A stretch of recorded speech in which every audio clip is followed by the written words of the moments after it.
আপনার বাবা আপনার বাবা তাকে শেল্টার দিচ্ছেন, এবং আপনার বাবা তাকে শেল্টার দিচ্ছেন যে ক্ষমতা খাটিয়ে, সেই ক্ষমতার নাম হচ্ছে আসিফ মোহাম্মদ সজীব ভূঁইয়া।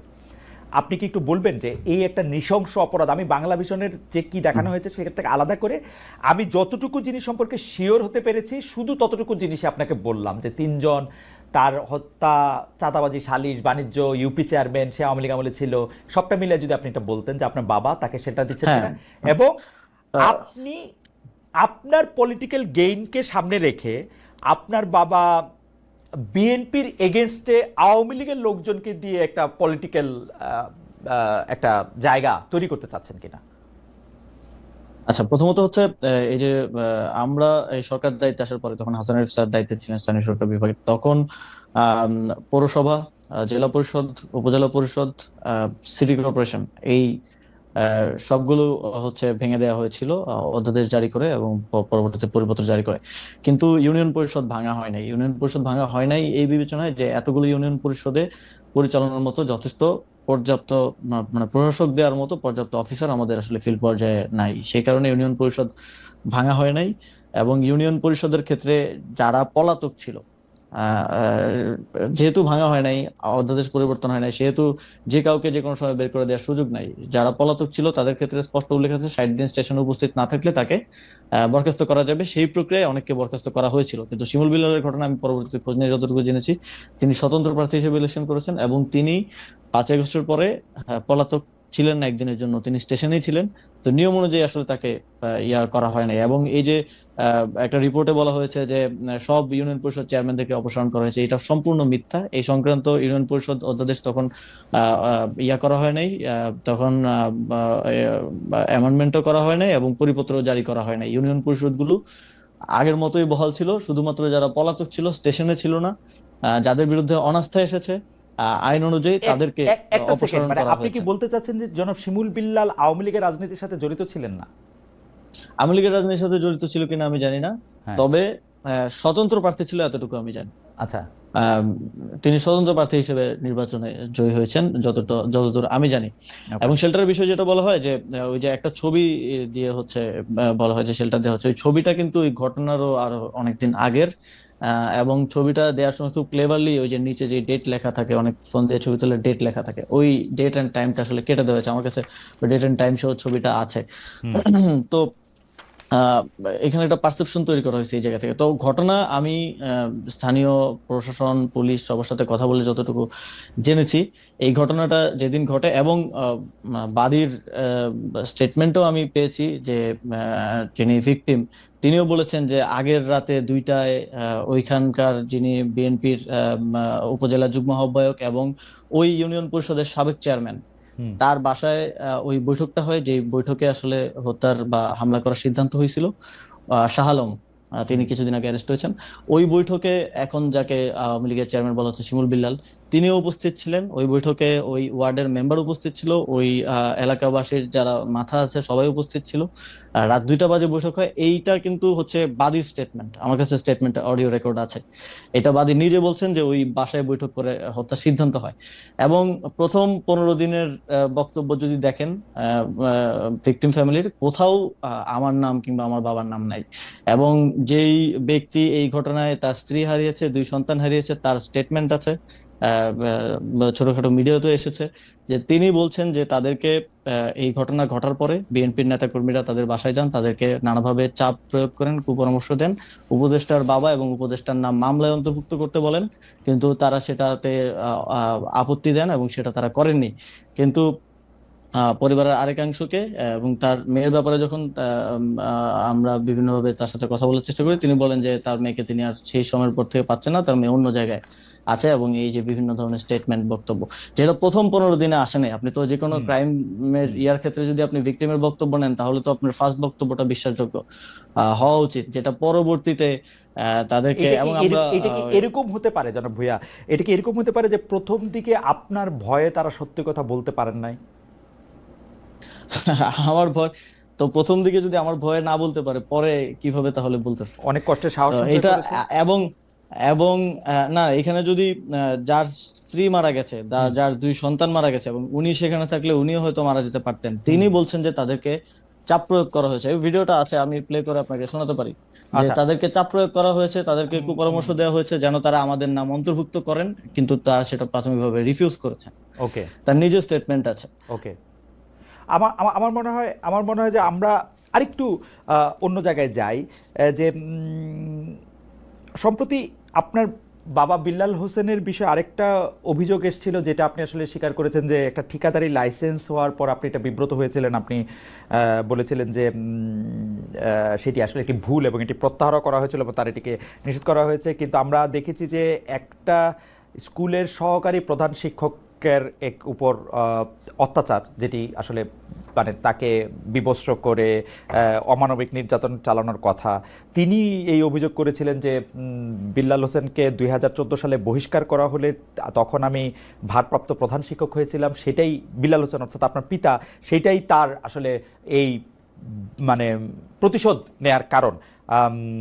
এইটা সম্পর্কে আপনি একটু কিছু বলবেন যে এইটার বিষয়টা কি? হ্যাঁ ভাই, প্রথমত ওই রিপোর্টে তো খুব সুন্দর করে দেখানো হয়েছে, কান্নাকাটি সহ ইমোশন দিয়ে ইয়া করা হয়েছে।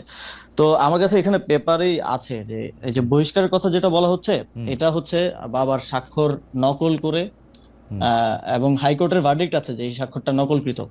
এটা টেকনিক্যাল অ্যাসেসমেন্ট করে ভার্ডিক্ট দেওয়া হয়েছে।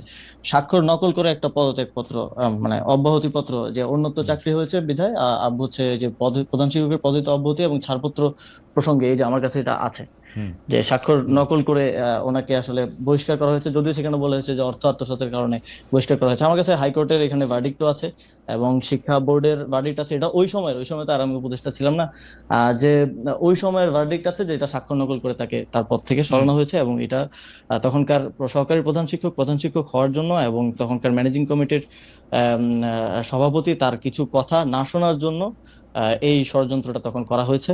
এবং আমার কাছে এই তখন, এবং এই যে শিক্ষারানী যার কথা বলা হচ্ছে, তিনিও 4 বার বহিষ্কৃত হয়েছেন।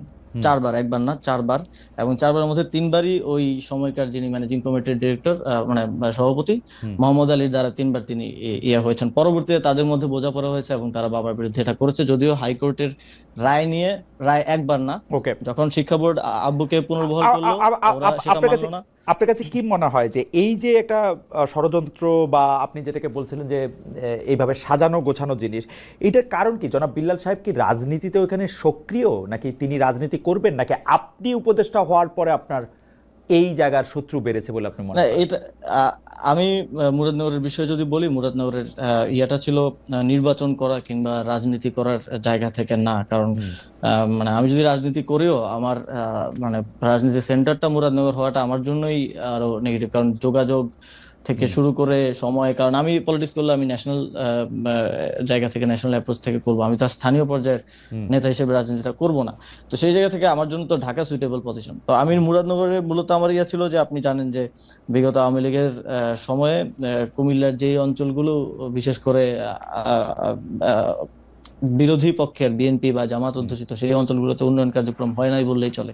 এবং আমার এখানে আমি এসে দেখলাম যে অনেকগুলো কাজ স্যাংশন হয়ে আছে, বরাদ্দ আছে, কিন্তু সেগুলোর কাজগুলো আসলে শুরু করা হয় নাই ওই আঞ্চলিক বৈষম্যের কারণে। আমি সেই কাজগুলা আসলে করতে চাইছি এলাকায়, এবং ওই সংক্রান্ত যেই কার্যক্রম সেটার সাথেই ঠিকাদারি নিয়ে মানে মূল ব্যাপারটা কি ঠিকাদারি সংক্রান্ত টাকা পয়সা?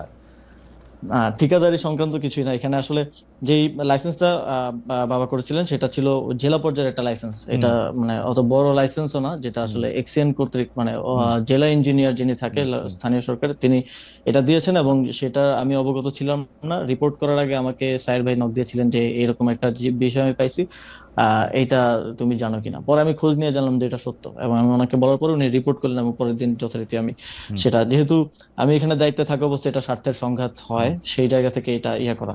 কিন্তু এটা যদি আমার বাবা না হয় অন্য যে কেউ করার, তো এটা তার মানে স্বাধীনতা আছে, যে কোনো ব্যক্তি হিসেবে তো ব্যবসা করার স্বাধীনতা আছে। কিন্তু আমি এখানে দায়িত্বে থাকা অবস্থায় এটা অবশ্যই স্বার্থের সংঘাত।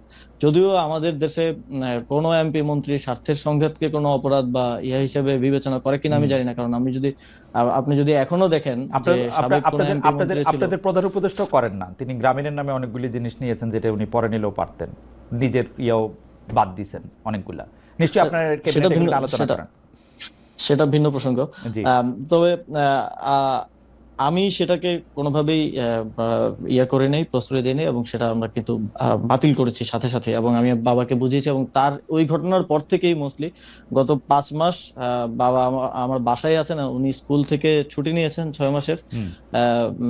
যে স্কুলে উনি প্রধান শিক্ষক সেখান থেকে ছুটি নিয়ে বাসায় আছেন। আমি বুঝিয়েছি উনি বাসায় থাকছেন, যেহেতু বাইরে গেলে নানা ধরনের বিতর্কে জড়ানোর একটা চেষ্টা আছে। এবং খালেদ ভাই, আমার কাছে এই যে রিপোর্টটা হয়েছিল সেই রিপোর্টের সব পেপার একদম এভিডেন্স সহ আমি একদম নিয়ে বসছি ওকে, আজকে, আমার আমার যদিও আমার হয়তো এত আমার- সময় হবে না ইয়া করার। না না, অবশ্যই তো সময় হবে। আমি এটা নিয়ে কথাও বলতে চাই, কিন্তু দুটো বিষয় আপনার একটু প্রশ্ন আছে। আমি প্রথম কথা হচ্ছে যে আপনি এটা একদম পরিষ্কার করেছেন যে মুরাদনগর বা স্থানীয় রাজনীতির ক্ষেত্রে আপনি নিজেকে রাখতে চান না, স্থানীয় এলাকায় এমপি হওয়াটা সেটা আপনার জন্য নানা কারণে এটা এখন কঠিন। তো এইটি তো মোটামুটি পরিষ্কার, আপনি রাজনীতিতে এলেও আসলে মুরাদনগর থেকে আসলে নির্বাচন করার ব্যাপারে আপনার কোনো ইচ্ছা নাই। সেটি আসলে মূলত ওই এলাকায় যে কাজ বা উন্নয়ন কর্মকাণ্ডের মধ্যে থেকে আসলে ভাগবাটোয়ারা নিয়ে এটা হইতেছে, এটা একটা পরিষ্কার বিষয়।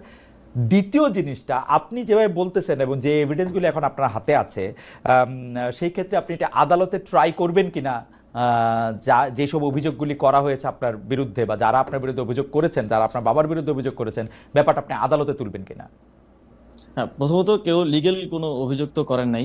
এখানে ডিফেমেশন করা হয়েছে এবং এক ধরনের পারসেপশন তৈরি করা হয়েছে, হ্যাঁ, সোশ্যাল জাস্টিস হয়েছে আর কি, এক ধরনের হ্যাঁ।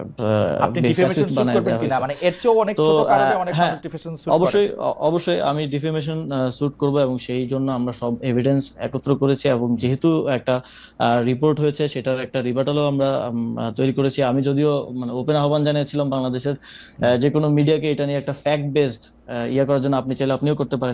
দুই পক্ষের কথা শুনে, ওর কিন্তু একপাক্ষিক রিপোর্ট করা হয়েছে, দুই পক্ষের কথা শুনে আমাদের কাছে যে এভিডেন্স আছে এগুলো নিয়ে জনাব ইশাক একটা হোসেনও রিপোর্ট করার জন্য। জনাব ইশাক হোসেনও একরকম, মানে এটাকে কি বলে, একরকম চ্যালেঞ্জই আমি বলবো। তিনিও তরুণ, প্রায় আপনার থেকে একটু বড় অবশ্য, কিন্তু তিনিও তরুণ, তিনিও একরকম চ্যালেঞ্জ জানিয়েছেন। তো আমরা মনে করি যে এইসব বিষয়গুলি নিয়ে যদি কোনো ডিসপিউট হয়, সেটা আদালতেই এটার মীমাংসা করা উচিত। এবং সেই ক্ষেত্রে নিশ্চয়ই আপনি উপদেষ্টা, সেই জন্য আপনি কোনো বাড়তি প্রভাব আপনার থাকবে সেটা আমরা মনে করি না। আমরা মনে করি আদালতেই এটির সমাধান হওয়া উচিত, যদি এরকম না, কোনো। অবশ্যই আমি আমি উপদেষ্টা হয়ে আর যাই হয়ে আমার তো মানে বিচার চাওয়ার অধিকার আছে। তো সেই জায়গা থেকে এটা আমরা আইনি ব্যবস্থা নিব, এবং সেই জন্য প্রয়োজনীয় সকল ডকুমেন্টস সহ সবকিছু আমরা